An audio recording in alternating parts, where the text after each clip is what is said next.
The term net neutrality comes from the term network neutrality. It's a network design principle that means to treat all content, sites, and platforms equally. It's applicable to any type of network, but of course when we use the phrase today, we're usually talking about the internet. In the context of the internet, net neutrality means that the internet providers give no priority to specific kinds of content. In other words, a byte is a byte, no matter the site. And this is precisely what makes the internet a useful public information network. By treating all content equally, it gives users equal opportunity to interact with any information on the internet, at least in principle. It's important to note that non-neutral networks aren't inherently bad. Consider our road and highway network. It gives priority to emergency vehicles through laws that allow them to ignore certain barriers and require others to slow down and pull over to let them pass. But in order for a public information network to be maximally useful, it should strive to remain neutral without declaring some content to be subject to imposed barriers that other content is not. Although the term net neutrality was coined in 2003, a similar design principle called end-to-end system design was articulated in 1981. One basic component of end-to-end system design is that in public systems like the internet, a change or limitation in one part of the system can affect all other parts of the system, so we shouldn't place unnecessary limits on system components at the risk of halting innovation. There have been consistent threats to net neutrality by large cable companies and internet service providers as the internet's developed. Since the late 90s, scholars have been using the principles of end-to-end system design and network neutrality to advocate for laws limiting and regulating ISPs in an attempt to stop these threats. U.S. net neutrality laws and enforcement are under the jurisdiction of the Federal Communications Commission, or the FCC, overseen by Congress.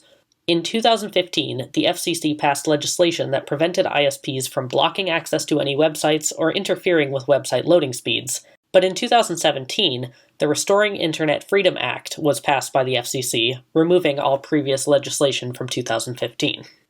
The implications of this act are huge. The FCC has given up much of their power to regulate ISPs and granted companies more complete control over what content is accessible to their users. So what happens?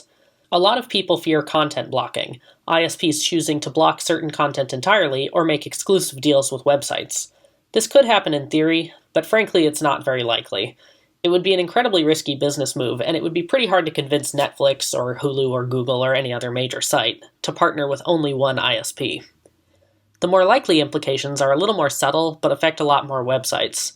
One possibility is ISPs playing favorites by prioritizing certain content with higher speeds. The COVID-19 pandemic has also highlighted another dire consequence of a lack of net neutrality regulation.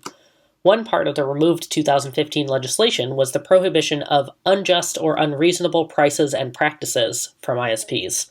This would have allowed the FCC to prevent ISPs from disconnecting internet service due to pandemic-related financial troubles. Instead, the FCC must now rely on the goodwill of ISPs by asking them to sign a Keep Americans Connected pledge with no ability to enforce it. This means ISPs could disconnect customers from their internet service, even in the midst of a pandemic, with no recourse from the government. Net neutrality also has big consequences for libraries, museums, and archives. For one, LIS professionals often rely extensively on the internet for everything from acquisitions to circulation to management to communication. And of course, most libraries, museums, and archives use their own websites as a major component of their services to users. Slow, unreliable, or limited internet access would drastically affect all aspects of the profession. But it goes even deeper than this. One of the fundamental values of library and information science is to provide and promote freedom of access to information. Net neutrality aligns strongly with this value. Library and information professionals should treat threats to net neutrality as threats to their core purpose. Federal net neutrality legislation will continue to be a battleground. Whether it should be or not, net neutrality has been classified as a partisan issue, a matter of small versus big government, which means there will be a lot of back and forth depending on who's in office. But this doesn't mean net neutrality is entirely at the whims of the leading party, as many states have started enacting their own net neutrality legislation.